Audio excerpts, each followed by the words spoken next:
comprises of three things. The first one is governance. The second thing is risk management, and the third thing is compliance. So the definition of governance given here is it refers so like I said, GRC comprises of three things: governance, risk management, and compliance. So the first one is governance. Governance refers to the policies, processes, and structures that define how security is managed within an organization. Examples given here is management decides to enforce a security policy. So basically, there's a body in the organizations that manages what policies to pass across to the security departments in the company, just to make sure that whatever they are doing aligns with both the internal laws and external laws.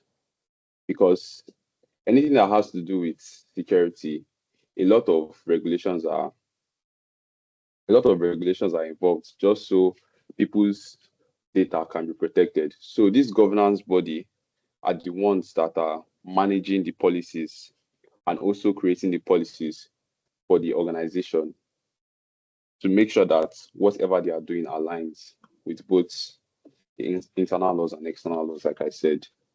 So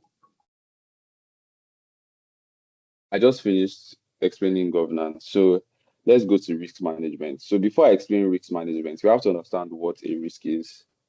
And a risk is the possibility of an event happening. A risk is the possibility of an event happening and also causing harm, such as financial loss, security breach, project failure, and accidents. So risk management here focuses on identifying, assessing, and managing threats that could impact the confidentiality, integrity, and availability of systems and data. So basically, what the risk management does in GRC is that it identifies the risk, it assesses the risk, and it also prioritizes the risk. So, like I said, a risk is the possibility of an event happening that will cause harm to an organization. So, steps to risk management can be identify risks, which means spotting potential risks like cyber attacks, market crashes, accidents, and natural disasters. And you can use tools to identify risks like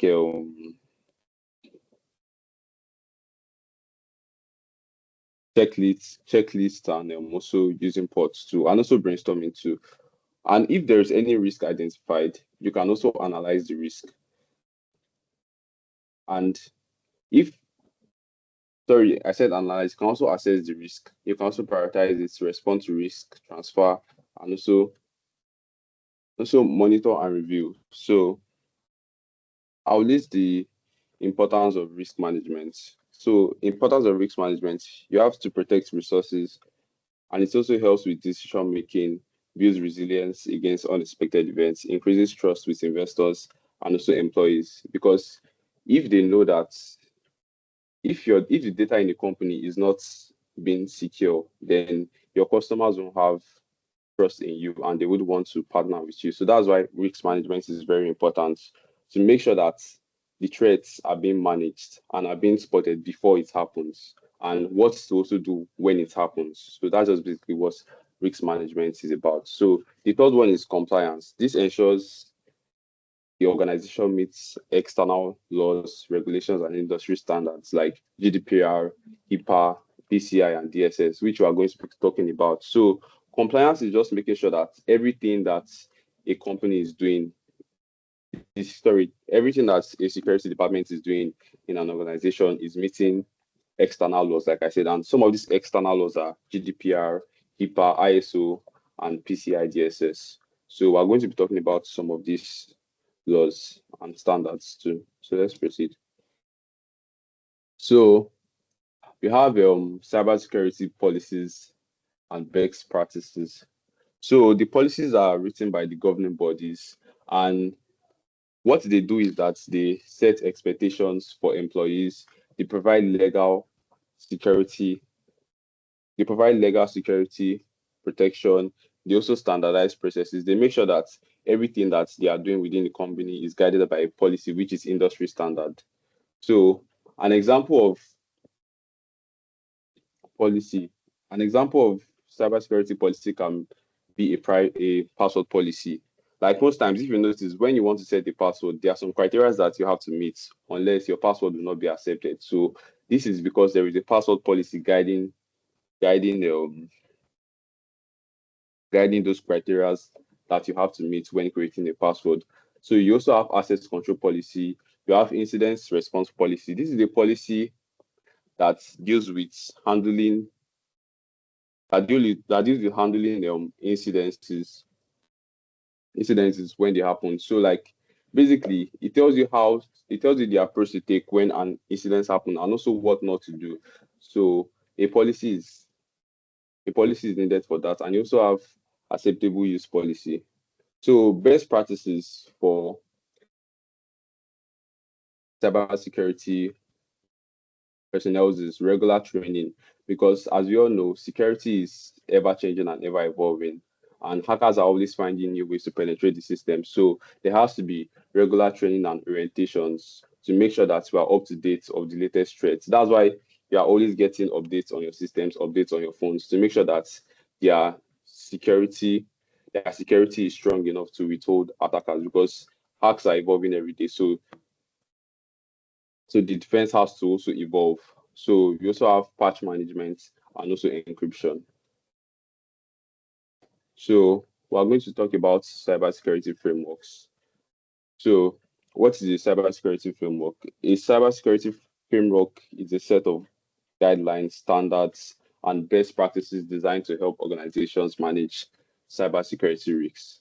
It provides a structured approach to identifying, protecting, detecting, responding to, and recovering from cyber threats. So basically, these are the frameworks that companies follow in order to refrain from cyber threats and also to protect themselves. So there are different frameworks. Like I said, there is EPA, there is MICRA, there's ISO, which we are going to be talking about. So let's proceed. So the first one we're going to be talking about is the NIST Cybersecurity Framework. So the full name is the National Institute of Standards and Technology Cybersecurity Framework, and the country who came up with this framework is the United States. And it is applicable to all sectors, both government sectors, private sectors, and also critical infrastructure sectors. So the core components of this framework is first identifying. So what they mean by identifying is that understanding the value of your assets and your data and the risks that are attached to it. So data A might be more important than data B. So that will help you to be aware of the layers of protection to use. So understanding your assets, your data, and your risks, because there are some things that, okay, if a breach happens, you might get minimal damages, and there are some other things that if this data is being leaked or it is being taken by an unwanted person, it's going to cause serious damage in reputation and also in financial circumstances for the company. So the second component of this framework is protect. So this means that after you have understood your assets, you have understood your data and the risk attached to it, you have to protect them. You have to implement safeguards. You have to implement encryptions to it so that they will not they will not be penetrated. So it is very important to safeguard your assets in order to avoid breaches. So the third one is detect. So detecting means setting up tools and procedures to identify cyber threats. So basically, this is just like one of the things that SOC analysts do. They will set up tools to identify threats or probably potential threats because we all know that there are some things that a hacker will do before he actually like penetrate your system. So you can set up tools to inform you before critical measures are taken. So this is what detect can mean. So respond.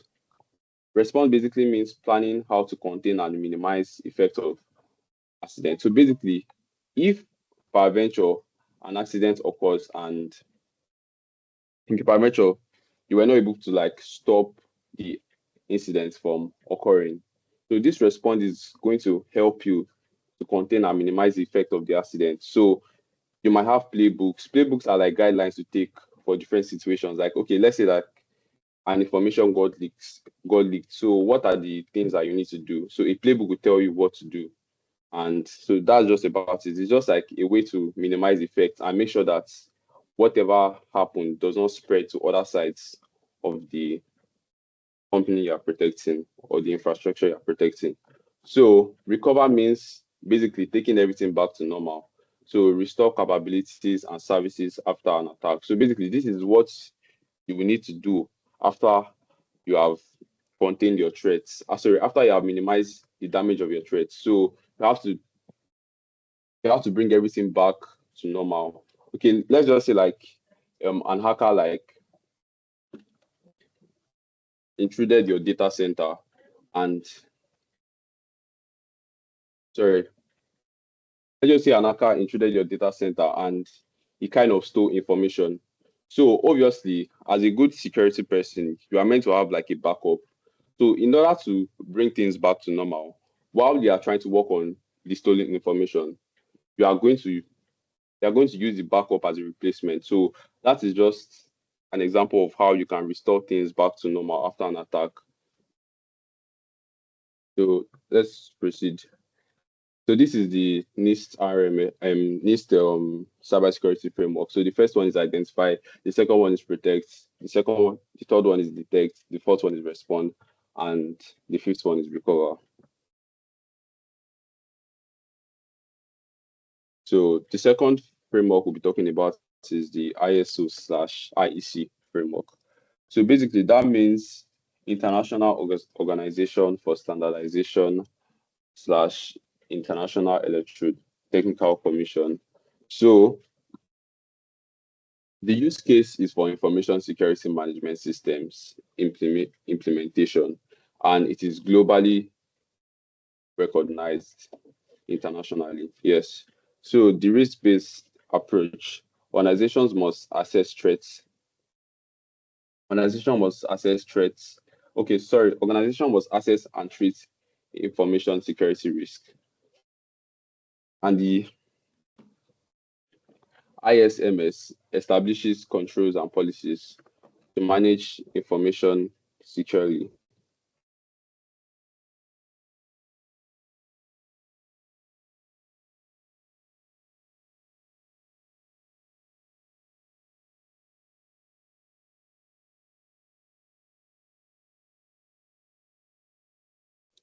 Okay, sorry. So I wanted to clarify what ISMS means. So ISMS means Information Security Management System. So this is a structured framework of policy, processes, and control designed to protect an organization information assets from threats like cyber attack, data leaks, and misuse. So basically, this ISO IEC is like a framework that is focused on data protection, and the goal is to establish controls and policies to manage information security. So that's basically what it means. So ISMS means Information Security Management System. You can write that down. Sorry, I forgot to add it. So certifications available. Yes, organizations can get certified for compliance. So I think this framework gives them certifications to organizations for compliance. So let's proceed. So this is another framework we're going to be talking about, and this one is very, very common among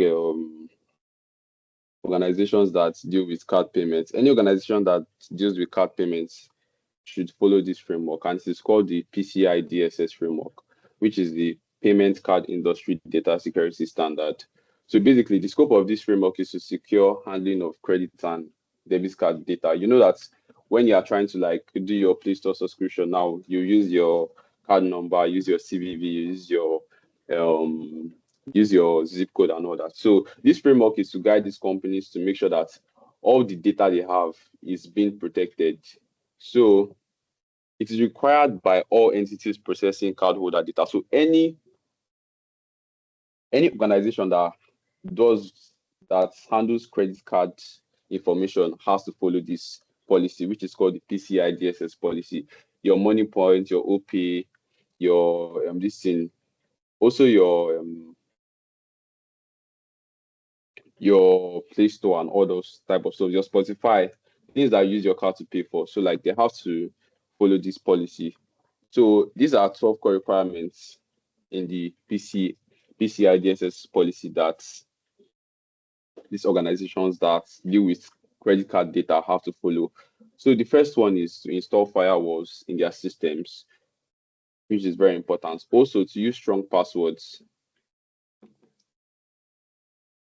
to use strong passwords to also encrypt cardholder data so that okay. So like I was saying, organizations that handle credit organization that handles credit card holder data, encrypt they have to encrypt the data, and they also have to maintain secure systems so that your information won't be out there. Also implementing access controls and monitoring and testing network for potential threats. So that's basically what they have to do. Install firewalls, use strong passwords, encrypt cardholder data, maintain secure system, implement access controls, and monitor and test networks. So this is very important because if every organization that has your data, like by any chance, their information got leaked, that means your data will be out there and you'll be vulnerable, which is not a good situation to be in. And it's also important for them too, because their reputation will be damaged and you can also like sue them since you have a right for data privacy. So they have to protect your data for both your own good and also their own good. So that is why this policy is very, very important. So this is also an interesting framework too. It's called the MITRE attack framework. So full name means adversarial tactics, techniques, and common knowledge. Purpose of MITRE is threat intelligence, red teaming, and detection. So basically, this framework gathers information for all the attacks that might have occurred, and it tells you how it has occurred and also ways in which you can counter it for eventually come across this as a SOC analyst or so. I'll also be showing you some examples in their websites once we're done. So the tactics is when the attacker is what the attacker is trying to achieve. Techniques is how they do it, and sub techniques is more granular variations. Like I said, mitigations and detections, how to stop or detect them. So basically, this framework will tell you how attackers attack systems and penetrate systems. They also tell you the techniques they use and also how to stop those techniques. So basically, that's what this framework is about. And we'll get to that after we're done this slide. So let's continue. I'll show you the website and how you can also use it as a SOC analyst. Because if you're a SOC analyst, you should be making use of the IMTRE framework very often because it's very important. It shows you a lot of information about recent hacks and how you can also avoid them for your company.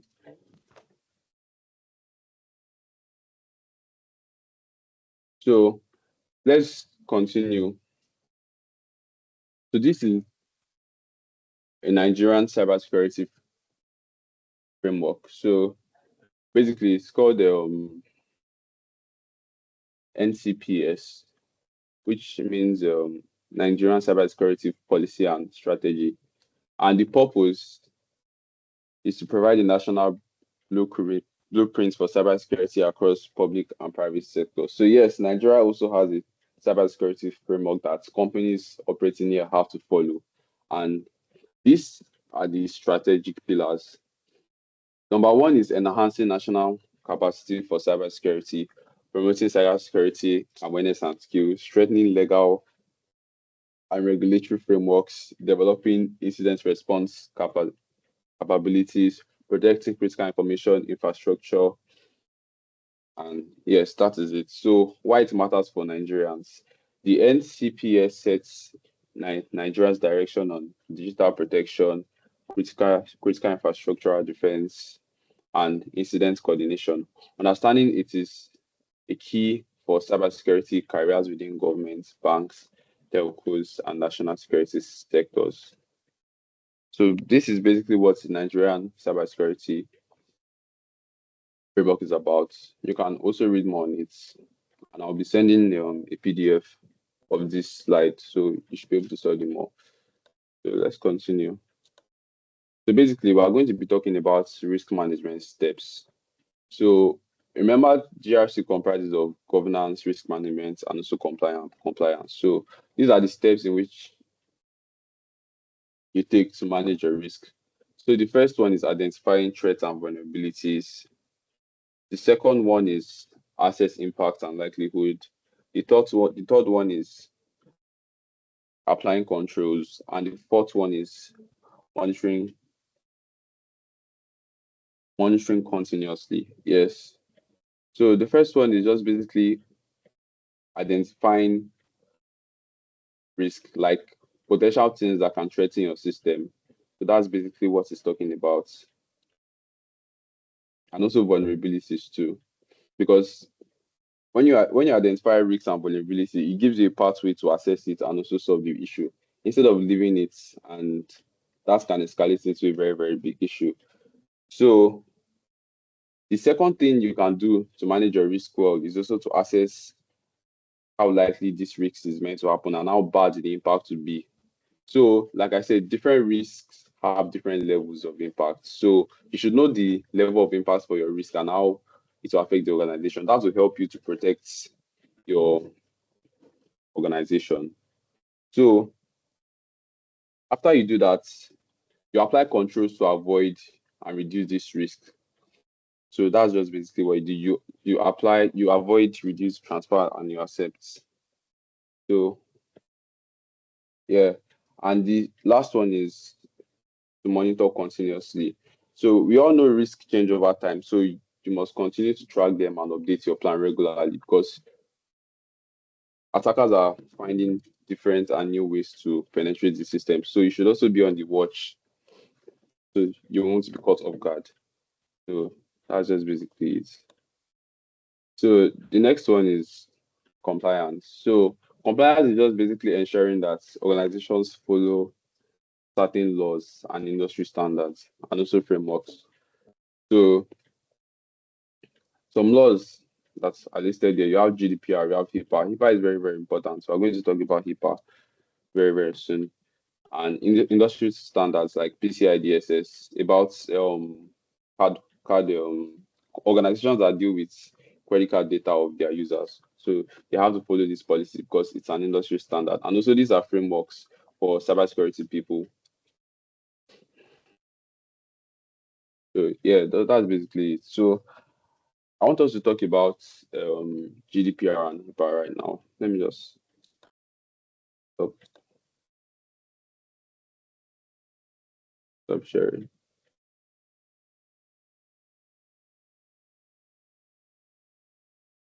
So, yeah,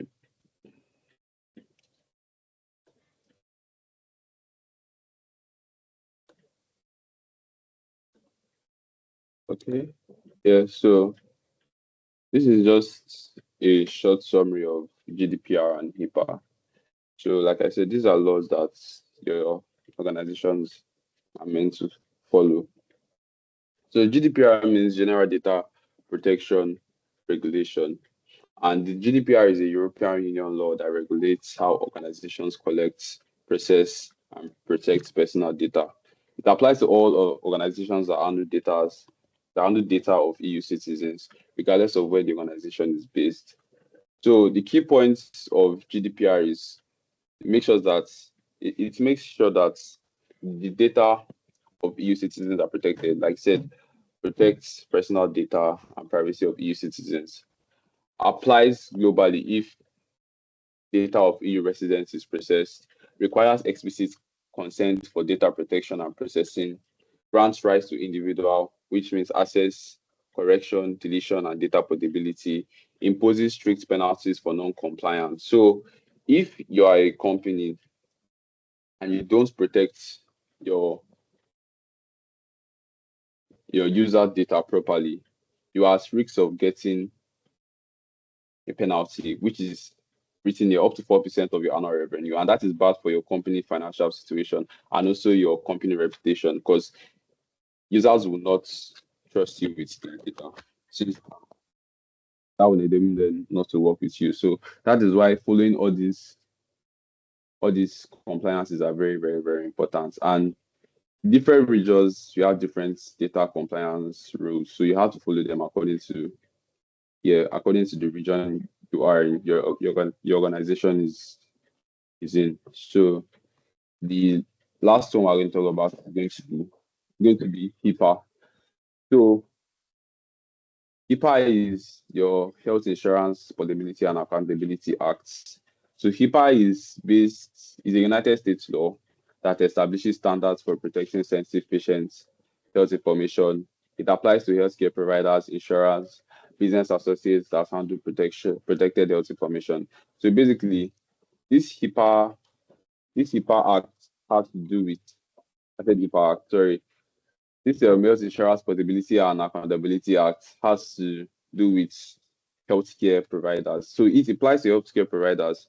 So let's imagine you're a patient and you go to the hospital. Of course, the hospital has your personal and private data.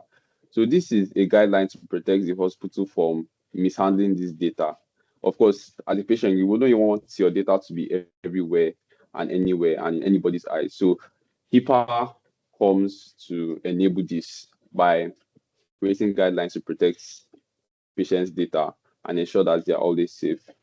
So the key points of HIPAA: protect the privacy and security of a patient's health information. Like I said, there are some things that there are some information that you might not want. There's some information that you might want to keep private, like your medical information. So HIPAA make sure that this is being done because it's in their policy, and every healthcare organization in the United States has to follow this policy. Even not just in the United States itself, any healthcare organization in the world has to follow this policy. So it protects the privacy and security of the patient health information. It applies to healthcare providers, insurers, and business associates. So it doesn't only apply to just healthcare, also insurers and also business associates that might want to use your medical data for some reasons. So they also have to follow HIPAA rules. It requires safeguards for electronic health records, grants patients rights to access and request corrections to their medical health data. So basically, if you feel like there's something wrong with your data, you can always access it and also make corrections to your data. Enforces penalties for violation, including fines, potential legal and potential legal consequences. So if any healthcare provider, any company that has your data does not follow the HIPAA rules, they would attract penalties to them. So this ensures that your data is protected, which is very important. So as a cybersecurity personnel, these rules are very, very important. Rules or frameworks are very, very important for you to follow in whatever you are doing. And the company will also have their own frameworks they might want you to follow too. So that is also important to adhere to, just to make sure that the company is aligning with international rules um and also the industry standards too. So basically that's just it. So I want us to look at that MITRE. Yeah. Okay, so this is it. Let me just go back. So in case you want to visit this, websites, the link is attack.mitre.org. Let me just go back. So basically, I'll just read through and make you understand what's going on here. So MITRE attack is a global accessible knowledge base for adversary tactics and techniques based on real-world observations. The attack knowledge base is used as a foundation for development of specific threat models, methodologies in private sector, in governments, and in cybersecurity product and service community. So basically, this is just a framework to help you protect your company. Like I said, it lists attacks that have happened before, the technique that the attackers use, and how you can also protect yourself from those techniques. So you can see so many things are here. So you can see active scanning, gather victim host information, gather victim identity information, phishing for information, search close sources, different type of attacks and techniques that the attackers use, and also how you can protect yourself from those techniques. So I want us to look at um, phishing for information. Yes. So as a SOC analyst or a cybersecurity personnel, you have to get yourself acquainted with the MITRE attack framework because you'll be needing it very, very well. So basically, these are the techniques used for phishing. Okay, just hold on.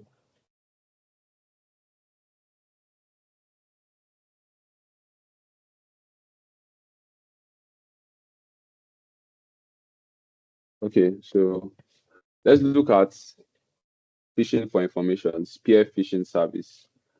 So I'll just start from here. Spear phishing for information is an attempt to trick targets into divulging information, frequently credentials or other actionable information.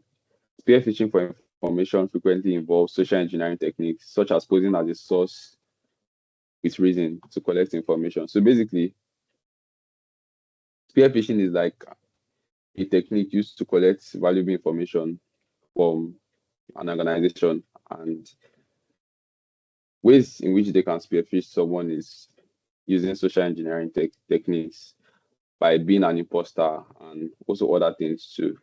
So let's just go to procedure example. So this is an example of a spearfishing, how spearfishing works rather. So said during CO2, Scatter Spider sent Telegram messages impersonating IT personnel to harvest credentials. So basically, a hacker sends a Telegram message impersonating someone in the company to harvest people's credentials inside the company. So that's an example of how spear phishing works. You can also click on these links to like study more and understand what we're talking about. So mitigation is how you as a SOC analyst can avoid this type of attack if you come across it. So an example of a mitigation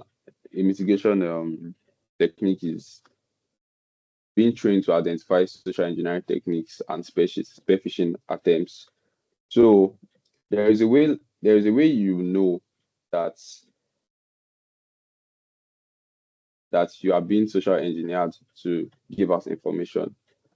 So like for example now, there are some links that you should not be clicking. Any link that does not have okay, how will I even explain this now? You know, most times your link will come with HTTPS, which is a hypertext transfer protocol secure. So if your link is only coming with HTTP, there is a probability that that link is not secure and you should not click it. So these orientations and training will help you know what type of attacks, what type of things can be social engineering, and it will help you to avoid it. So that's just basically how you can avoid a spear phishing technique. So this talks about detection and all that basically. So Yeah, I think that's all. That's all. So we'll be moving to the practical aspects now.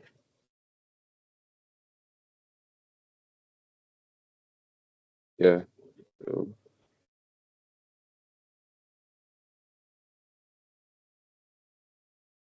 mm, okay.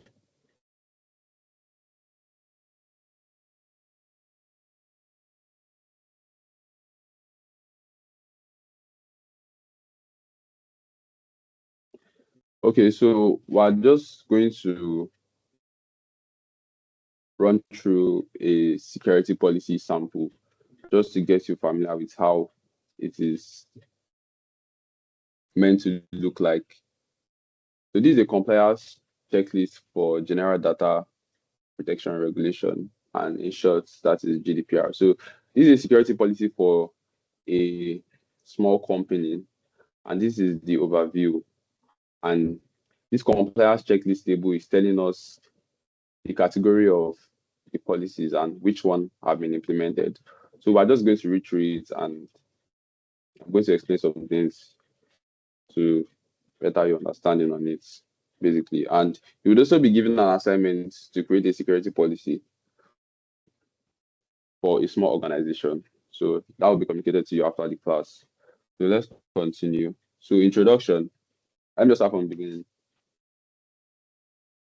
Compliance checklist for general data protection regulation. Introduction. The GDPR applies to organizations that process personal data of individuals in the European Union. Regardless of the organization's location, it aims to give individuals greater control over their personal data and unify EU's data protection laws. GDPR applies to data controllers and processors, including businesses, non-profits, public institutions that handle personal data. So basically, this framework is a very widely used framework, and it applies to any organization that deals with the personal data of individuals. That means their customers, basically. So the scope of this overview, like the objective of this research overview is to apply, okay, applies to the scope applies to EU-based organizations and non-EU organizations offering good services to or monitoring EU residents. And the key requirements are lawful data processing, data subject rights, data security, consent, breach notification, DPIAs, data minimization, and record keeping. So in order to follow through with the GDPR, you need to make sure that your data processing is lawful and is secure. And if by venture there is a breach, you have to notify your customers that your data has been breached so that they will take necessary measures to protect themselves. So that's basically why data breach is here. And yeah, record keeping too, some other things. So common challenges, common challenges. Managing DSRs, obtaining valid consents, handling cross-border data transfers, maintaining and processing records. So these are the challenges that the company is currently facing, and it's listed here so that we'll be able to solve the problem with this compliance checklist table. So the best practices for these challenges are to perform regular audits, appoint a DPO if required, map data flows, train staff, and establish breach response alarms. So that is that. So now let's go to the compliance checklist table. So basically, like I said before, compliance is just basically making sure that a company value aligns with the industry standard and also external laws. So they won't be affected financially, and also they won't damage the business reputation of their company. So the first category of this compliance checklist is lawful buyer is data collection.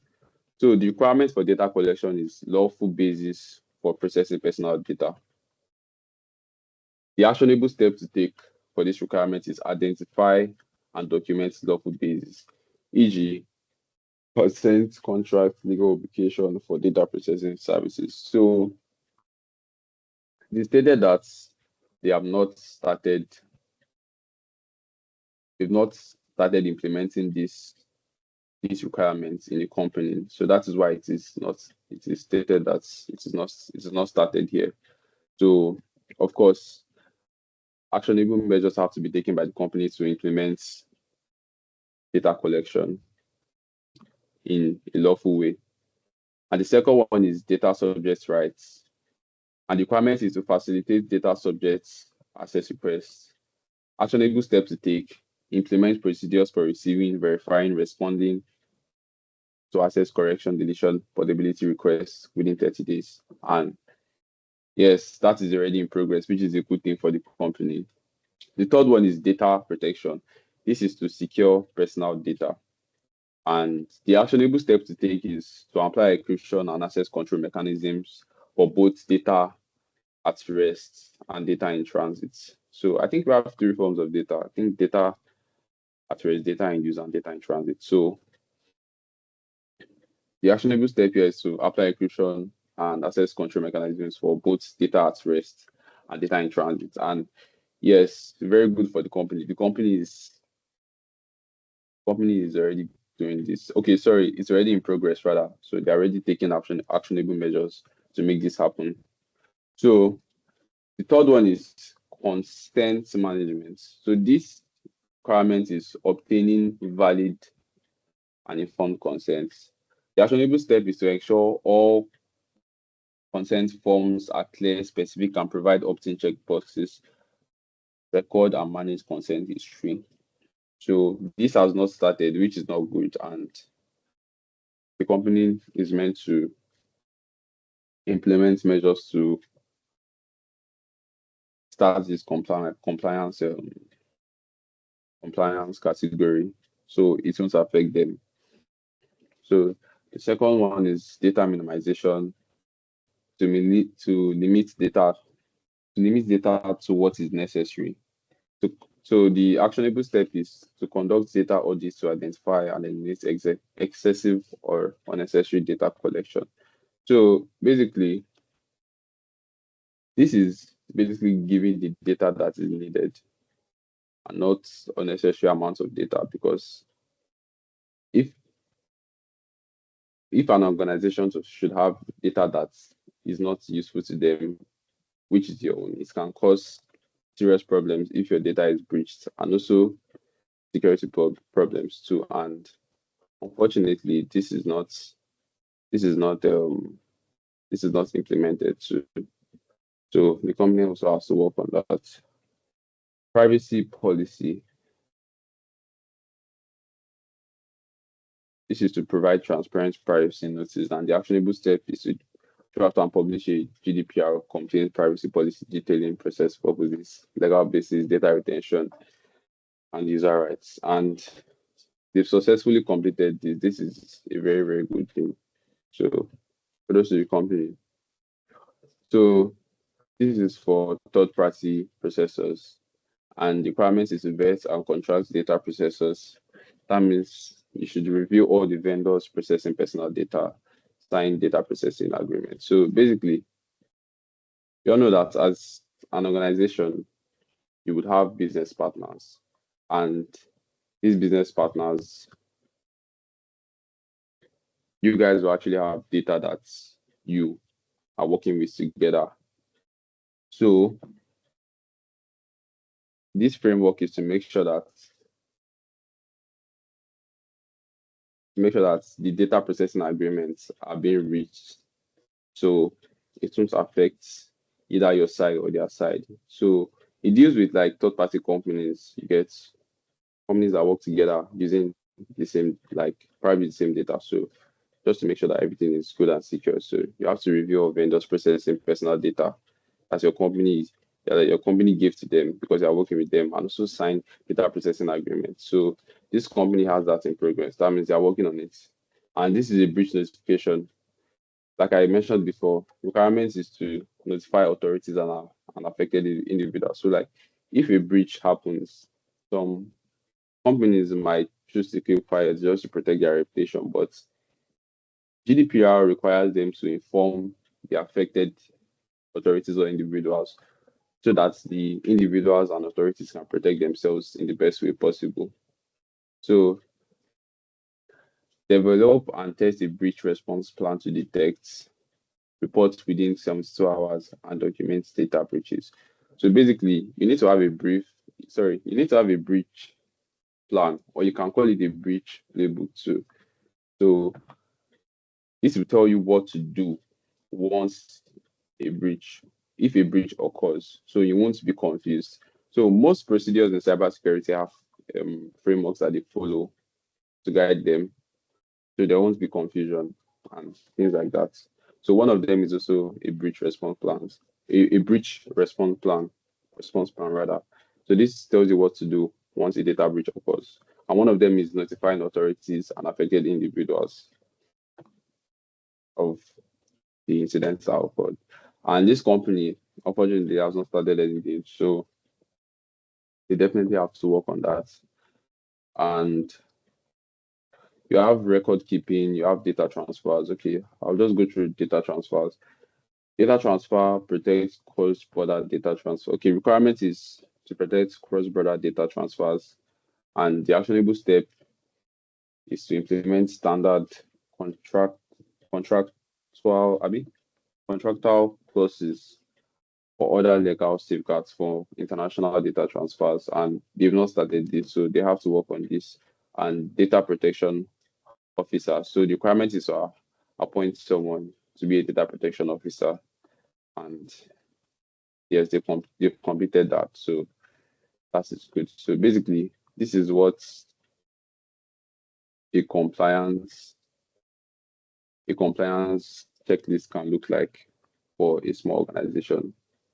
So as a security personnel, you might even be asked to like draft a compliance framework for your company if you are given the access to or the permission to. So it's one of those things that you have to learn how to draft all these frameworks, all these checklists rather, so that you'll be able to make sure that your company goals are aligned with international laws and also meeting industry standards like GDPR and HIPAA. Because if your company is not complying to all these frameworks that are internationally recognized, it can cause a lot of problems for the company. This is why, as a security related person, you have to understand what frameworks are all about. So when the time comes, you'll be able to apply them in a responsible and ethical way. So that's just basically it.